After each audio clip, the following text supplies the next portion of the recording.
items and the workshop. But can't vote on No. it. It drives me nuts. It drives me nuts. What? How often do we need it? You can't make it.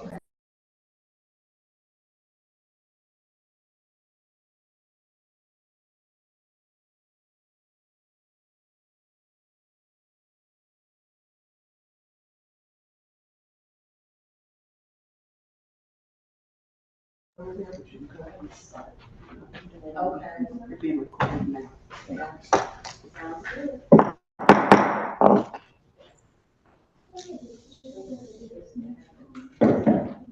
Good evening.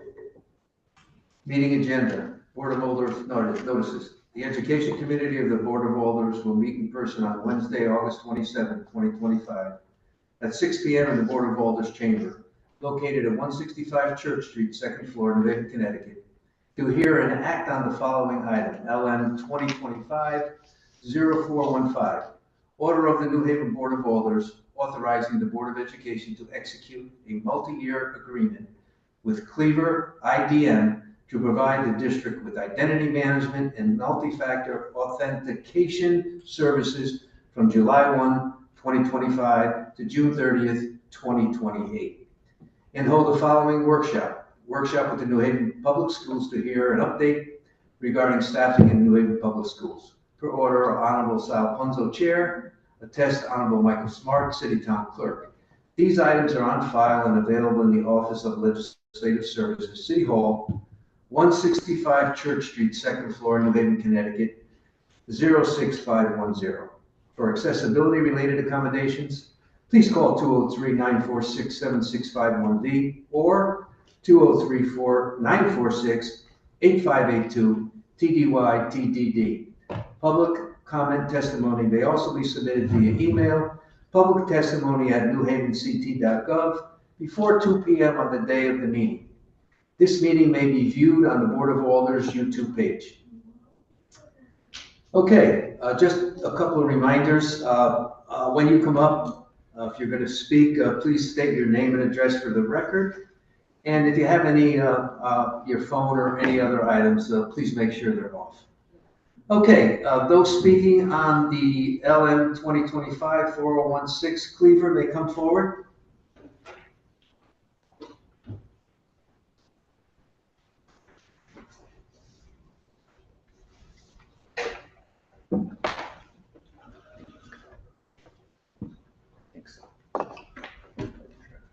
Yes. Yeah, okay. Yeah. No worries. Good evening. I'm Michael Simeone. I'm the Chief Technology Officer for the City of New Haven and Board of Education. I live at 639 Tamarack Road, Cheshire, Connecticut. Can you excuse me for a minute? Sure. I forgot a step. Introduce my alders from the right. Frank Redenti, Ward 15, Fairgate. Sal Punzo, Ward 17. Keon Flores, Ward 1. Accept my apology. No, that's fine. I'm speaking tonight on the software product Clever. Clever provides multi-factor authentication to the district, including our students and some of our younger students also. And that's done through, I brought some examples here, through animals that they could choose instead of having a passcode or information that they could text to their cell phones, since the cell phones are now in the yonder pouches. The system also fits into our long-term cyber strategy for the Board of Education. Besides doing the multi-factor authentication for everyone, it also provides us linkage in our setting up of accounts for students and for teachers. When a new person comes into the district, they have multiple accounts that need to be set up manually. First is our Active Directory account, which gives them access to our corporate email. It also sets up that account on Google, which everyone has access to. And it also sets up our account on PowerSchool, which everybody uses. So there's 3 systems that this will automatically set up their accounts on. It also provides the ability for the teachers to do password resets for their students. So they don't have to call into the IT help desk to get their students' passwords reset. It also will allow teachers to do their own resets and also allow them to recover their accounts if their accounts were put on a pause because of too many instances of trying to get on.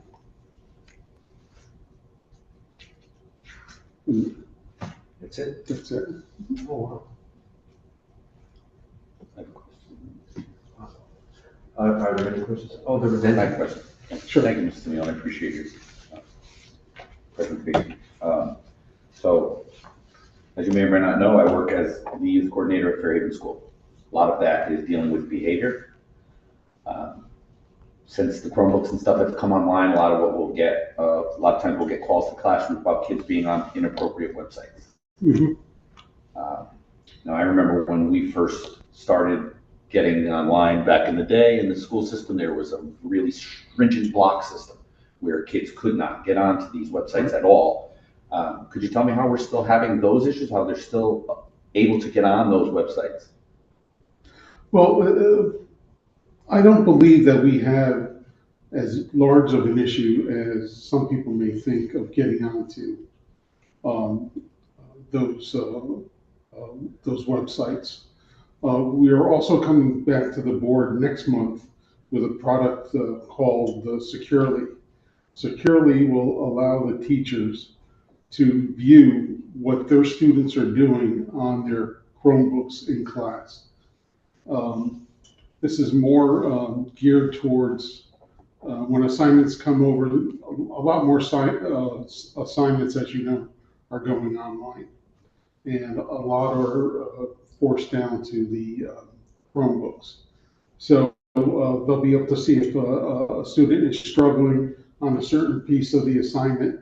They'll also determine whether the person is not in the assignment and doing something else, and they're able to make those corrections right at the teacher's desk. So there's another product that will be coming to the board on next month. Perfect, thank you. That's the only question I have, Mr. Chair. Any other questions? What's the total cost of this program? It's 180, I believe it's 187,000 Yeah. over the 3-year period. And I believe, Yeah, I think that's correct. Yeah, I saw it. yeah, over the 3-year period, so it's, 165. yeah, Is that it? Fiscal impact? yep. 165.50.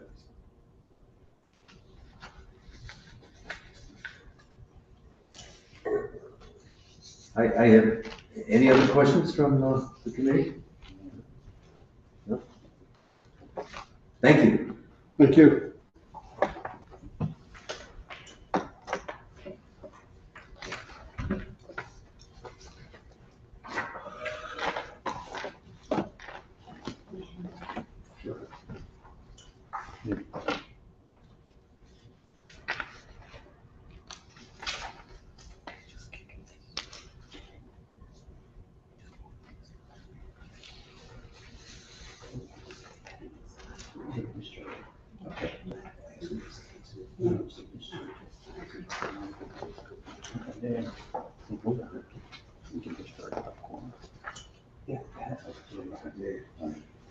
Okay, thank you. Our next item, workshop with the New Haven Public Schools to hear an update on regarding staffing in New Haven Public Schools. Please come forward.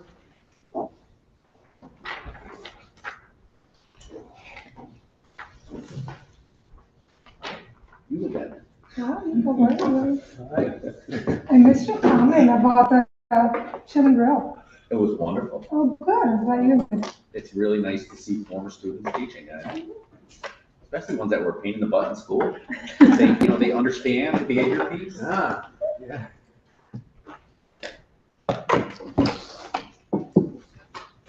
Love my kids.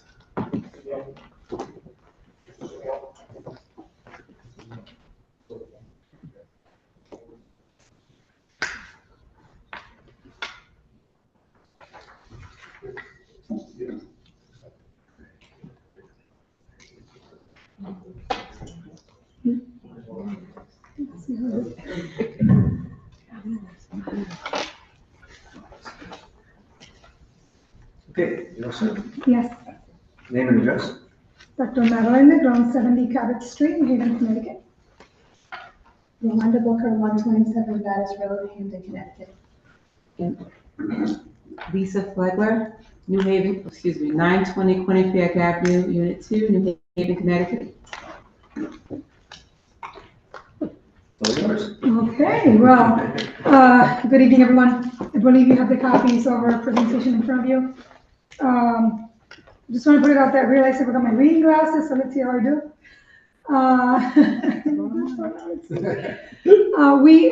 With school starting tomorrow, so we've been very busy getting ready to welcome our students to our school communities early tomorrow morning.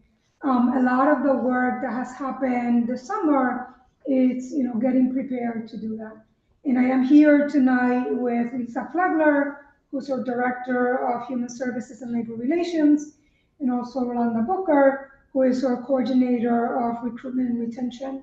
And we wanted to take an opportunity just to share with you where we are in terms of making sure that we have highly qualified, certified staff and support staff in front of our kids to ensure that they have a successful academic year. So with all of the work that we do, as you know, I always start with this. We have the roadmap, which is our path to excellence, or 5-year strategic plan. And the work that you're going to hear about today lives inside of our priority of operational efficiencies. So everything related to talent lives in that priority. And I'm going to let Rolanda share, or no, it's going to be Lisa, just kind of share the goals that we have set out. And then I'm going to be offering you some context before we give you some data on where we are. So within our strategic operating plans for the HR department, one of them is to recruit, retain, and develop our talent for sustained engagement with meaningful impact on students and learning and outcomes. So if we effectively recruit and we have supportive measures for our staff, that will lead to greater retention, which then has a positive impact on our students' success and achievement. So that's our first goal. We want to create a cohesive through line from the employee from onboarding till retirement. So if they have a successful, positive onboarding experience, they're going to want to stay. So we want to make sure that the first, point of contact in HR is very positive, that we follow them throughout their career, supporting them, listening to them, hearing what their needs are, and meeting them where they are. So we want to make sure that there's that positive through line from the start until their retirement.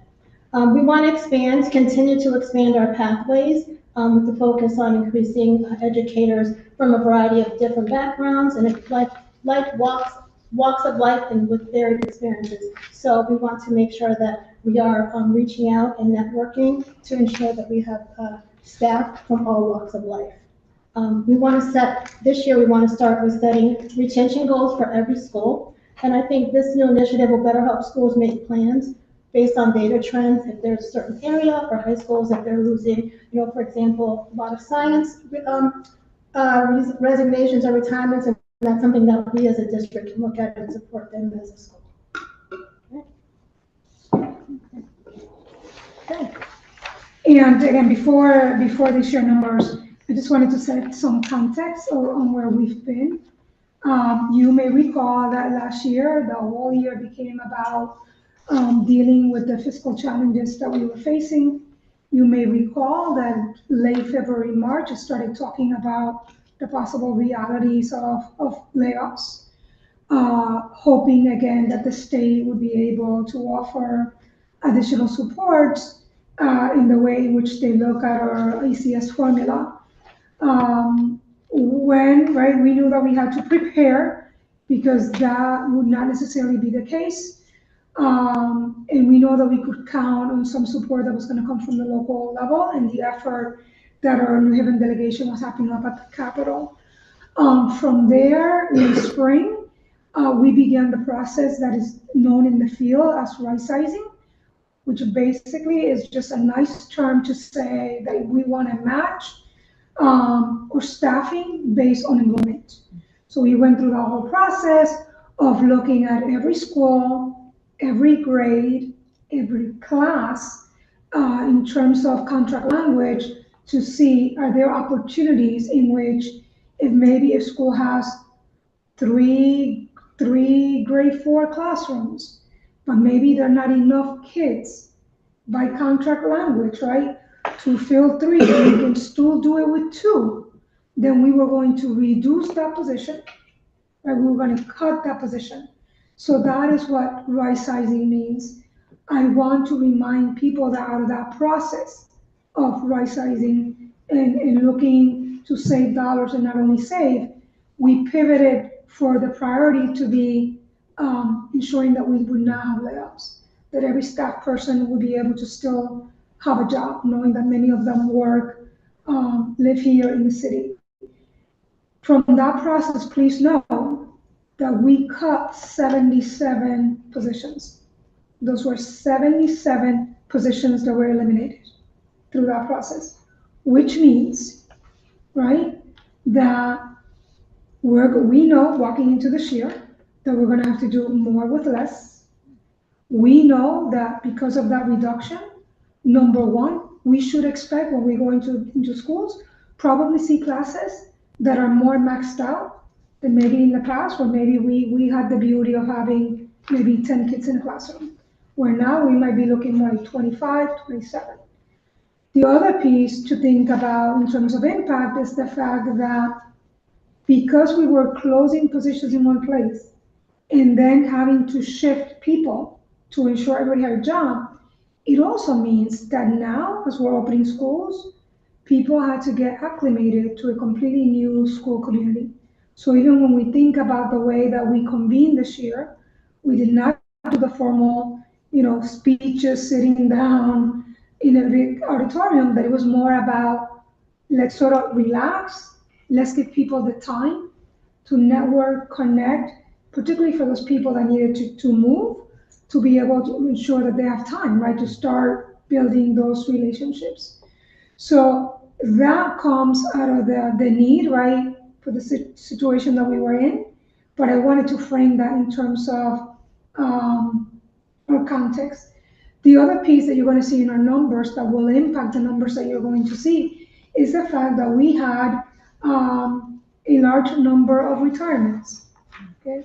It is important to know that for years, right, folks could take advantage of city benefits that pay for their extended medical benefits after serving 25 years or more. But we knew and we had communicated early on that the end date for that was going to be this past academic year. So many people took advantage of that, right? When they looked at their finances, they're like, I'm going to pay so much on medical, I'm better off like retiring. It's going to work out better for me.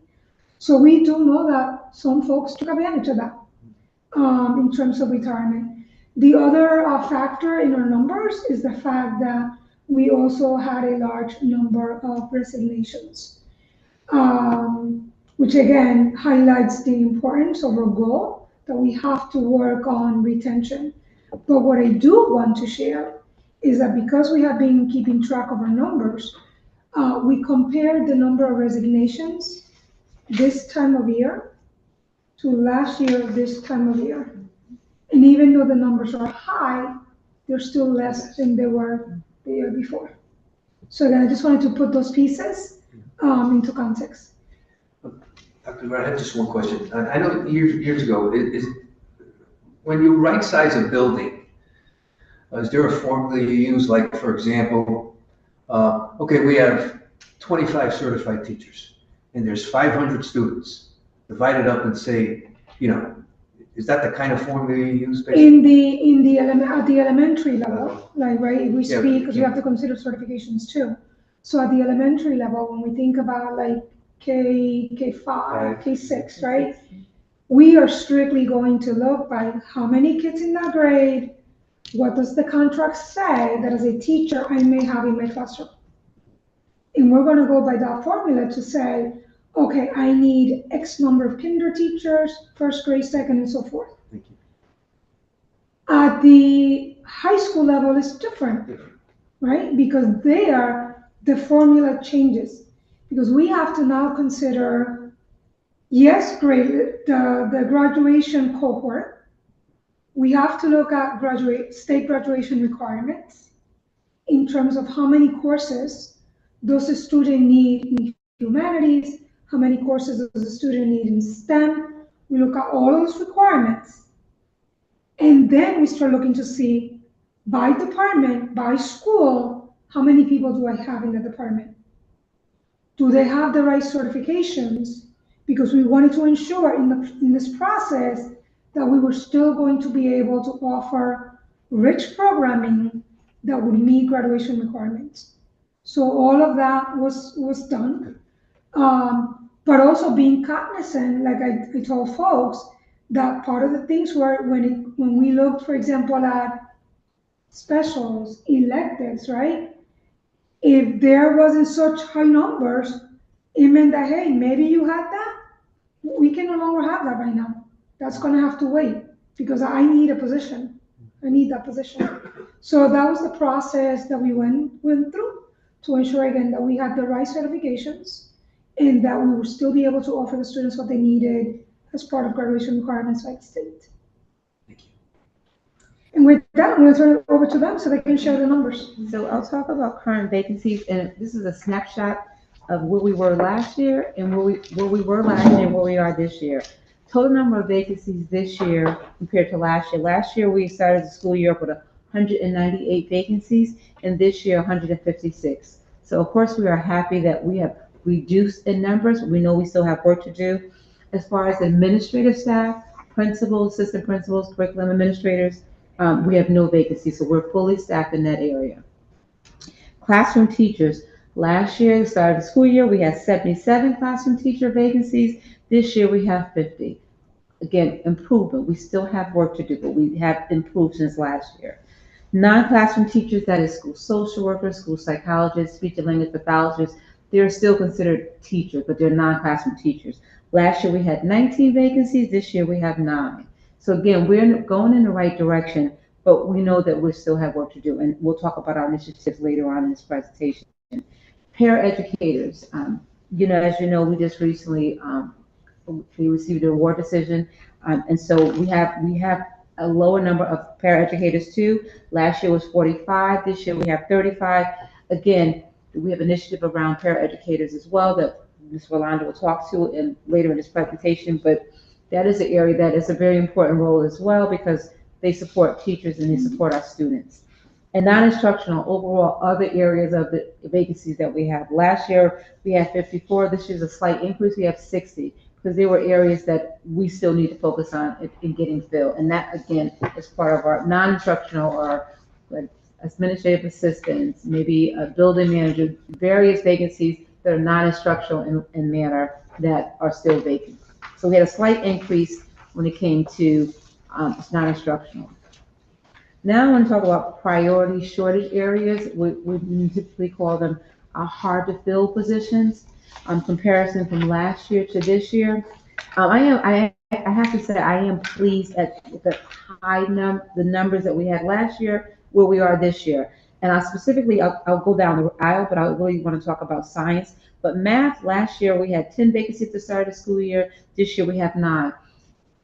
And I'll talk more about that after I talk about science. Science last year, we had 16 vacancies. This year, we only have 4. And that is huge for us. Science is one of our hardest areas to fill. Math is difficult too. What I find is that educators chase, they oftentimes follow the money. So, because there is a high need for these positions. So there are other districts that are able to offer sign-in bonuses and in some cases, people want to get closer to home, but sign-in bonuses are an incentive, especially for the young educators right out of college. They will we've had situations where we've onboarded teachers this year, and 2-3 weeks later, they've rescinded because they have received a higher offer somewhere or a sign-in bonus somewhere. Special education, we've even seen an increase in special ed. That's another area that is hard to fill. Last year, we had 16. This year, we have 11 to start the school year. So again, making gains. I'm sure that part of that has to contribute to some initiatives that we have going on in the district. And again, Ms. Booker will speak to that shortly. And then as you see, history, library media specialists, I don't have the numbers for where they were last year, but we have the low numbers for this year, for those areas. And what I will say, even though this is a snapshot as of August 25th, our HR department is mighty but lean, lean but mighty. We are still working on extending offers. I can tell you history, although this number says 3, we don't have any more vacancies for history for the start of the school year because we were making offers as we were headed to the board meeting. So, so our numbers will look differently as of next time we have a board meeting, unless someone else decides to resign. Because we're happy, again, another reason why we're happy or we're pleased with these numbers, special education, I didn't share this up before. On the day of the board meeting, I'm headed to the board meeting, I got a reservation for special education. I'm like, oh my goodness. But then at the same time, we got another recommendation for someone to be hired. So it tends to balance itself out, but our focus has always been, at this time of the year, it's hard to let people go when we're starting school year ready. We want the classrooms to be filled. And I'll say this part now, even though we'll talk about this. One of the things that we're proud of too, as far as we're ensuring that we have adults in front of students at the first day of school. Some of our staff may be on a long extended leave. We've had degree subs that are in our classroom. So students will come to school the first day of school with an adult in front of them, whether it's a long-term degree substitute who has a certification or just degree, or the administrator has strategically designed someone else to cover that class until we get a permanent placement in there. But literally, when I left the office today, we were still making offers. So there's a possibility that those subs may be filled with a full-time teacher tomorrow. And I just want to add to the point that for the left, right, you don't see numbers. What I want to do is that every year, you may be aware, the state releases the different areas which they declare that they are shortage areas. So these were just released by the state that for this academic year, these are the shortage areas. So Sal, you may remember back in the day, right, where if you went to college, people said, oh yeah, you're gonna major in history, good luck finding a job, right? True. Because there were plenty, and even now, like, you see them as a shortage area. So we're gonna begin to track based on what the state is deeming to be a shortage area moving forward.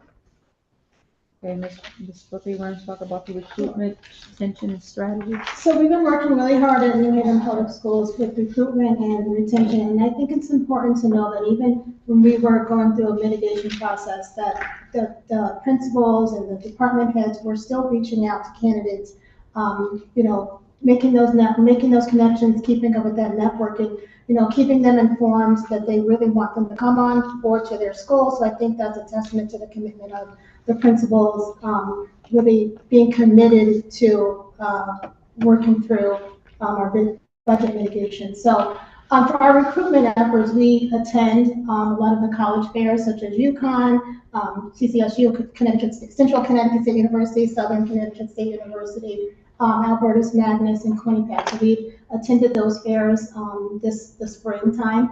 We also talk about, we also want to talk about our credentialing programs that we partner with. So Teach for America is one, which we have 9 core members that were onboarded last year, and they've all stayed. So we have those 9. Plus we have now onboarded 3 special ed core members. So that's addressing one of the priority areas that we have to focus on.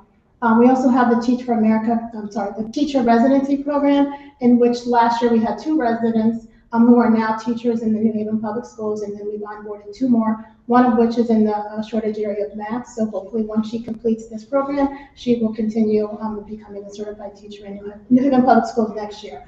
I think I have to add, one of them is a former student of mine. I was going to say a parent. When I was a Spanish teacher at Career. Yes. Is that the paraeducator?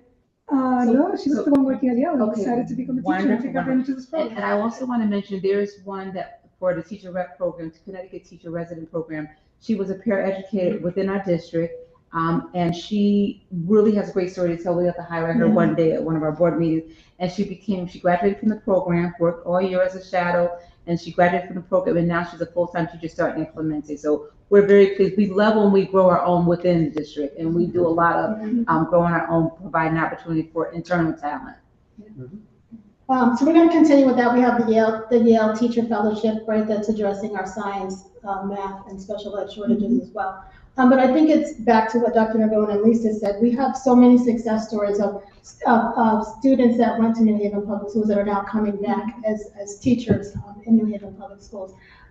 So in order to address and recruit potential teachers, we want to reach out to community members that are not certified, that might want to become, employees in New Haven Public Schools. And so last year we started the Parapro class at the adult ed site where there were 20 community members that took a course taught by one of the teachers at the adult ed site. And then they were given a voucher to take the assessment. 6 of them are now onboarded as paraprofessionals in the New Haven Public Schools. One just onboarded on Monday, so she's going to be starting. So I think that's a pathway that we have to look at when we're recruiting, if they want to come in to our system, because it's not only teachers, we have to make sure that we have a diverse staff for everyone, right? Because pairs play just as important part as our non-instructional as our teachers as well. So we want to make sure that we're providing them a pathway for growth and an opportunity. We're also going to continue with or revamp our retention committee, which we want, stakeholders from all the different unions to be a part of that, because we want to be a solution-based committee. We know people have concerns, suggestions, and ideas. We want them to bring them to us so that we can then create initiatives that will support the retention for our staff. Because when people feel heard and they feel valued, then they will want to stay with us. So we want to make sure that we're starting that up September, middle of September. We already have some emails going out, and we're going to partner with both the teachers union and the paraeducator president. We've already spoken with them, so they're on board. We also want to, something new is that I think it's important, as we said before, to track retention of each school. So you can look at the data. If a certain school is losing math teachers, we need to find out why, right? We need to then give them some supports, maybe additional professional development, but I think it's important that we look at the data of where the resignations are coming from and what areas. Is it elementary? Is it math? Is it science? And I think that will give the district another piece of useful information to, help with planning.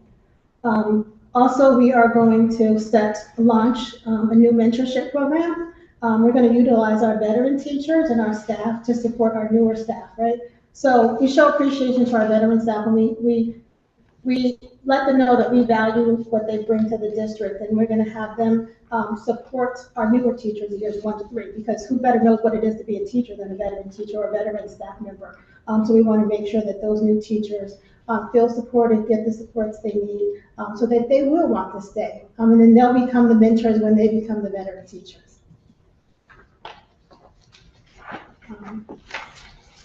Like I said, we're going to reestablish the retention committee, sorry about that. But I think one of the things I'm most excited about is we're going to create a campaign called The Good. There's so many stories that might not highlight everything that is happening in New Haven that is good. There's so many good things that are happening, like Dr. Narbone and Lisa said about the students that come from New Haven, go to college and come back. There was another one from Conti, first person in our family to go to college. She's teaching now at Conti with her former teachers. We have so many stories like that. Teacher, substitute at Barnard, she loved being a substitute, is now in a teacher prep program at Southern. So those are the things that we need to start highlighting. Even small wins, right? Yesterday there was a donation from the bread company. She came, she went to as many schools as she could just to say thank you. And I think those are things that we need to counteract when, the news is not so good, but there's lots of things happening in every school every day that is good. So we're going to launch the Good campaign, and we're going to start sharing those things out to the community so that they know what a good job we are doing here. And I think lastly, another thing that we are going to do is we're going to start this year with HR having office hours so that staff can come in or call via Zoom and ask questions, get advice, receive assistance. Because I think if they have a place to go and they have a set time that they know that they can ask a question, instead of calling, being passed from person to person, we're going to have dedicated office hours for them so that they can ask any questions or even offer suggestions or tell us something good that's happening in their school or their classroom.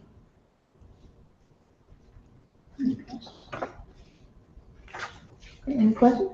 Was that it? Oh, no, sorry, I didn't know if you had any questions. No, wait. Okay. All right, so recruitment initiatives. So Again, we're going to continue with going to the college fairs. We're going to really focus on getting good talent for our math and our SPED opportunities. And we're also going to attend some non-instructional fairs. So fairs that are not, the staff is not certified, so we can look for paraeducators, student retention, parent advocates. So we're going to start, we went to Albertus Magnus last week and we did a fair there with them. We have some prospects coming in. We will continue to advertise widely on our on online platforms such as Indeed, CT Reef, AppleTrack, right? To address and reaching out for that pool. We also want to reach outside of Connecticut as well. I think there's a lot of talented people. We've started to build an initiative with some HBCUs, bringing them into the fold and hopefully recruiting some of the teaching staff from some of those universities. So I think, we're on the right path and the right track, and I think we're going to see better numbers next year as well. But like Lisa said, we are still making offers today, so these numbers are actually a little bit better than what you're seeing right now. And I just want to mention too, as some of the strategic partnership are partnership with colleges and university in the local area, but we do want to expand outside of Connecticut as well, because what I have found that oftentimes we recycle the same educators throughout the state. They'll be in New Haven, they'll come back. I'll have to say, Ms. Booker she's a testament. She used to be a teacher with New Haven Public Schools. She left Me and too. came back. Right. Was grown as well. So if we want to tap into talent from outside, both of you guys, right? So we want to tap into the other talent to keep and to retain them. We have to look outside of Connecticut, right? But that's one area. Then also, I want to focus, make sure that we don't dismiss or minimize internal talent, right? We have a lot of great internal talent within the district, and we want to grow our own talent. And that's for the reason for a lot of the partnerships that we currently have, and we'll continue to have, especially Southern Connecticut is a strong partner of ours that we have that partnership with the special education teacher cohort. Hence is the reason why our numbers are lower this year, right? So I think so although we have these partnerships, I'm not minimizing, they're a great partnership, and we want to continue to grow them and to tap into our talent. What we plan to do as an HR department too, and please, is to have more in-person information sessions for non-instructional staff to let them know, because I think sometimes people get intimidated by just getting a flyer and not knowing what next steps are. But to be up close and personal and saying, if this is what you need in order to be entered into this program, even as folks that have associate degrees or don't have a degree, how we can move them to get a bachelor's degree. Start that pathway, right? So we want people, if you want to move up and do things differently in the district, let's tap into the talent we have here. Thank you. You're Thank you for that presentation. Do I have any questions from the committee? Alderman Bentley. Thank you, Mr. Chair. Thank you again for your presentation. I just have a couple questions about the numbers. The August 25 numbers for executive administrators, what are those two positions? Chief of Staff and Director of Facilities. Director of Facilities.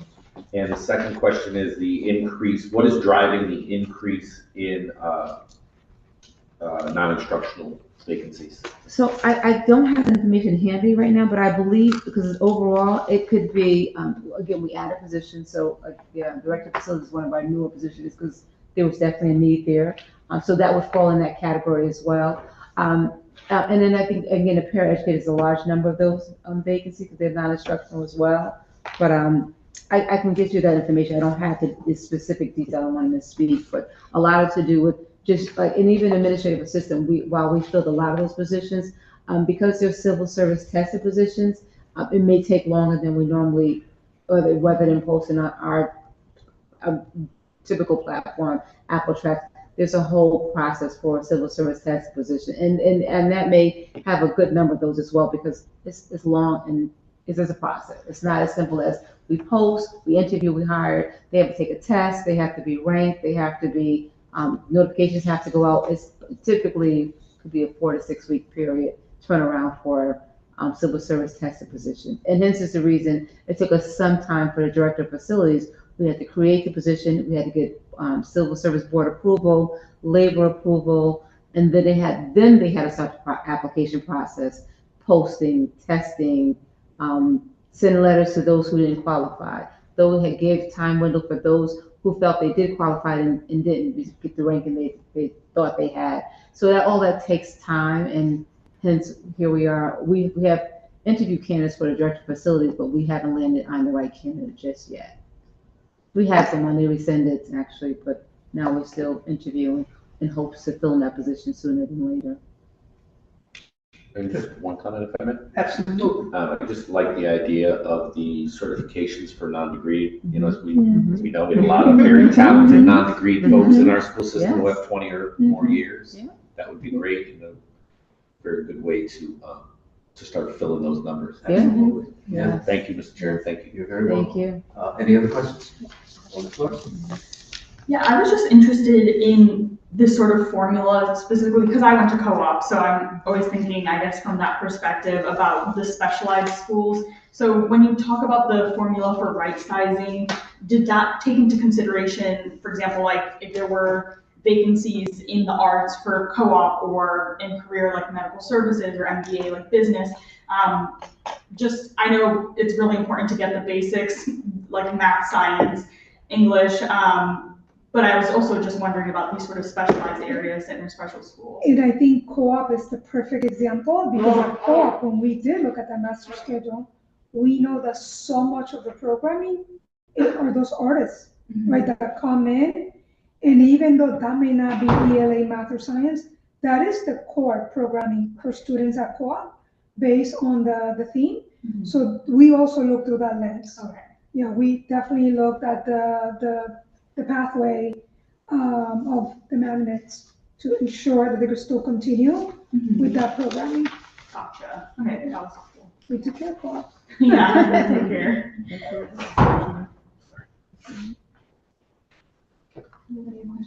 Oh, do I have any questions? I have a lot of questions. I have notes here. I'm all over the place.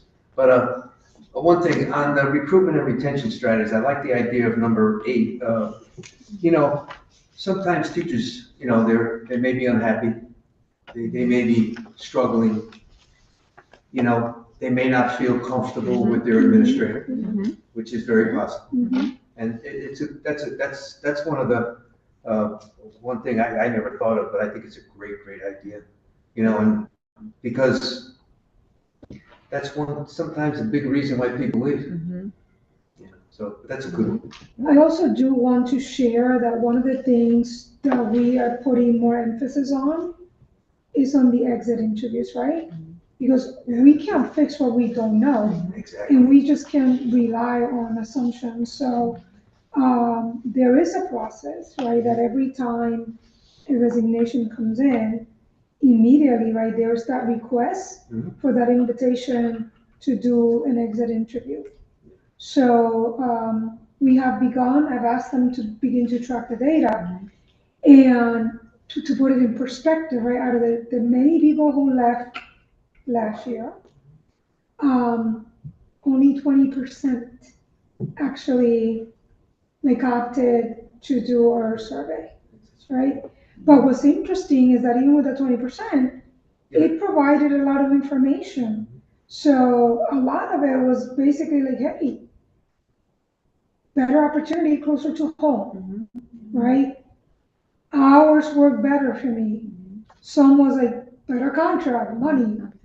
So you see a whole wide range of different reasons why people opt to go somewhere else. But I think it's important for us to continue to encourage people, hey, we just want your feedback, right? What drove you to leave?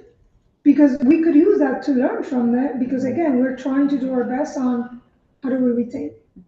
Yeah, the exit surveys, I think are very, very important. Now, on the pathways, I know you have the Yale and Southern, you work with that. Is there, when if people are admitted into those programs, is there a commitment after the program? Like when they finish, they have to stay in New Haven for 3 years? I can speak for the Yale Teacher Fellowship Program, right? When that was built and we were looking to create it, it did add that clause that you have to serve the district. I think without, is it 3 years? 3 years. 3 years. They have to serve the district for 3 years. Because at the end of the day, like, you're getting the program paid for. right? So Mhm. you have a job as soon as you finish. Mhm. By the way, right now, this is the first year. Those teachers, right, they started their coursework in May. They will be in our classrooms starting tomorrow. Beautiful. And then second half of the year, just like, like student teaching, they'll be like taking over the ropes. They'll have half a year, then they'll have next year. And then again, they have a job guaranteed with us to be in our classrooms.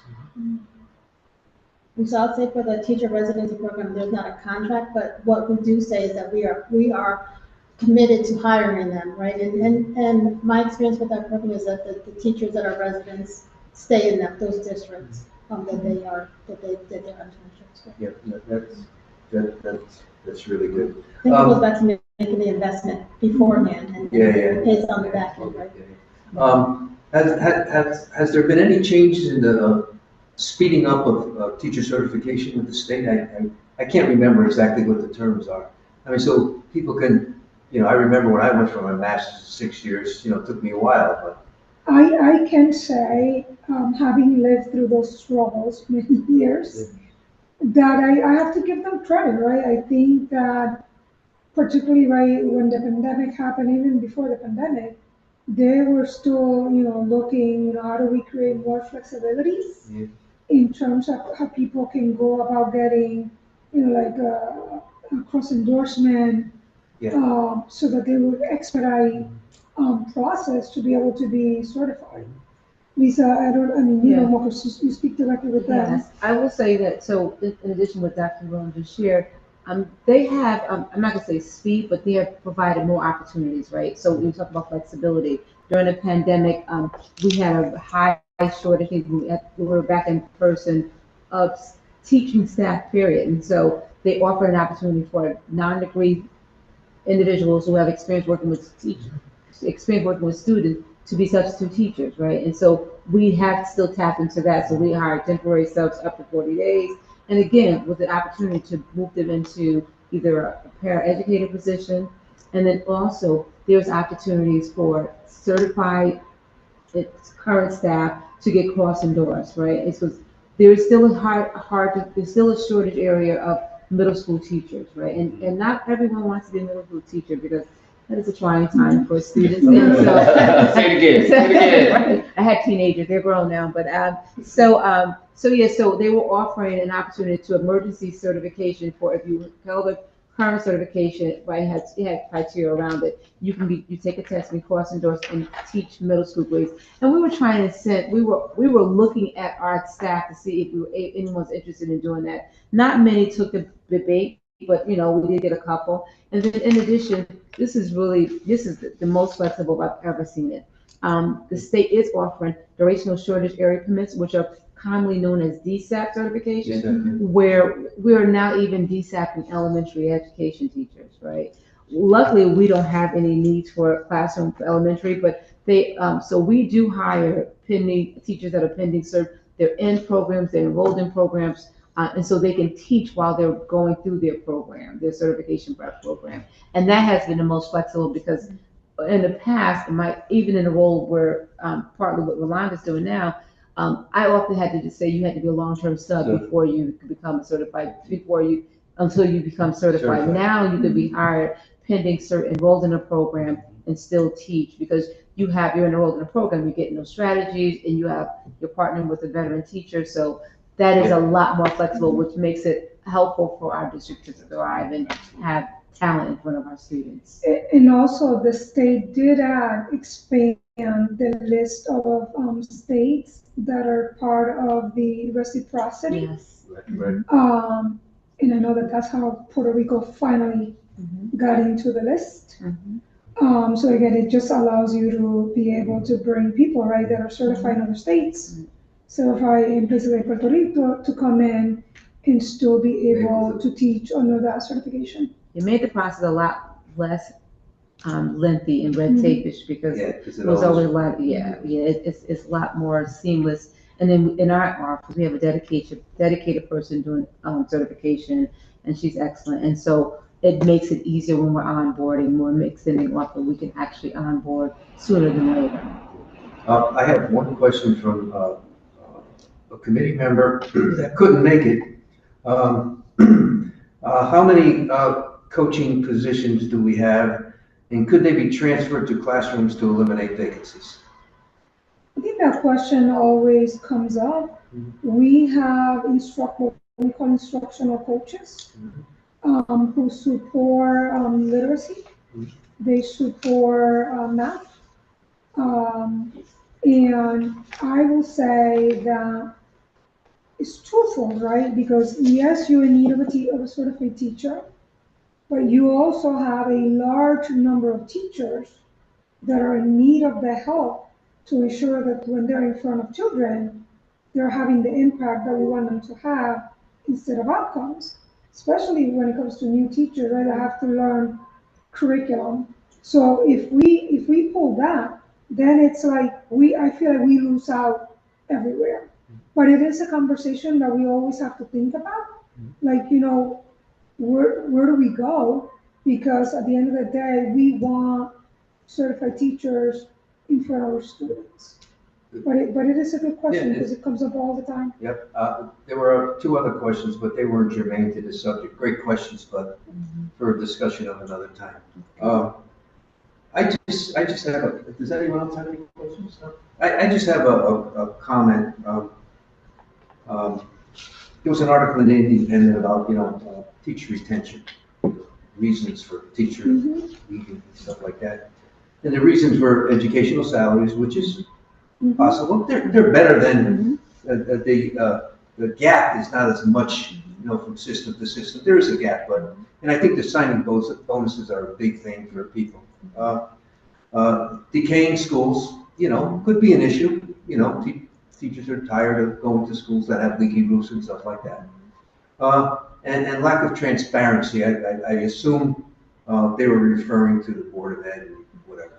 So, but my thoughts on that. I was always when I became a principal many years ago. I thought the culture in the building was the most important thing that you could ever have.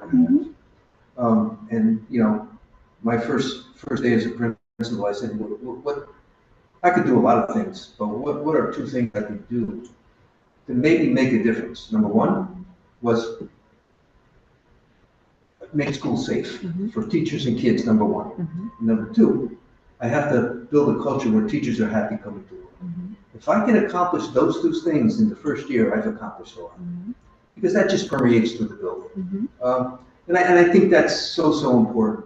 And the other thing is, and Dr. Guran knows this, I think that the lead person in the building, the administrator, is probably the most important person to keep that school together.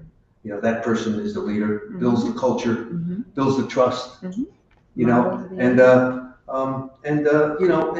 lot of times people leave because they don't get that kind of support. That's why I refer to number 8, because I think that's so important. They have a place to go when they don't. And I think the other one is student behavior. Now, what do I mean by that? Well, there are policies in the system about, student behavior, sir. But that's on paper and stuff like that. They should know about that. Parents should know about that. But it's also the kind of culture you build up in the building around student behavior, and what your expectations are, and what they shouldn't be doing and stuff like that. And the one thing I tried to do is I always had grade level meetings with my grade level. Every week I met with my 8th grade. I sent the teachers out. Give them to me. And I talked about what things are good. What are we doing that's good? And what are the things we need to work on? I did that with every grade level. Obviously not the elementary, and I found it effective. I thought it was effective. So I mean to say, though in that article, those 3 are very important, but I think there's other things that might lead to teachers leaving the system. But I think you guys are on the right track. Numbers are down. It's a tough time for every school system. And I can say I've been in it 49 years. I was in it 49 years, and I know it's much different now than it ever was. But I commend you for working so hard, and I appreciate what you're doing, and thank you for that presentation. Thank you. Another point, so as we wrap up, I just want to acknowledge what you're speaking about, right? The importance of different things that need to exist that support retention. And that is why, as you know, every year I begin the year outlining me my priorities. Right. And, you know, that is why my priority, one of those is culture and climate, Absolutely. right? Yes, it's all about literacy, it's all about student engagement, right? Attendance, but it's culture and climate. Because without that, right, like things don't Yeah. sort of come together, as well as, you know, continuous improvement. So all of that to say, like we agree, right? All of those things need to be in place for everyone to feel like they're in it together. Right. Because that's what it's about. The job is hard enough, Yeah. but people need to feel like that we're all in it. Yeah. We're all in it And the kids need to feel for the safe. benefit of the kids. Yeah. And the kids need to feel comfortable going to school, Agreed. that they can have someone to talk to. They feel safe, Mhm. okay? And I'm sure many students talk to Alder Redente on a daily basis, but that's what you want. Mhm. You want your kids to talk to you. And I- That's so important, It's so you true. know? And so again, thank you so much for that presentation, and keep up the good work. Thank you. Really appreciate Thank you. Yeah. Thank you. Thank you. All right.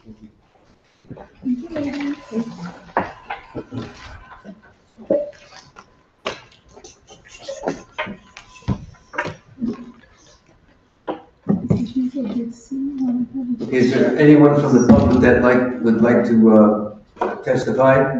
Is there anyone from the public that would like to testify? And for the third time, is there anyone from the audience that would like to testify? Seeing none, do I have a motion to close the public hearing? So moved. Second. Okay, any vote? All in favor? Discharge the item. Discharge the item. Well, yeah, we'll discharge the item. I'm just getting out of public. So, do I have a motion to second before voting any, to get out of public testimony? Everybody? Aye. Aye. Good. Okay, since the workshop was not submitted, the workshop, we're gonna discharge that item, and it will be sent to the full board. It will probably be heard on September 1, which does, gets it on the board voting item right away, so. But, do I have a motion to adjourn the meeting? Motion to adjourn. Second. All in favor? Aye. Meeting is adjourned. Vote on the discharge itself, right? Not discharge. I'm learning. Thank you. Thank you, everyone. Thank you. Thank you, Al. Thank you, Misty. Thank you, Misty.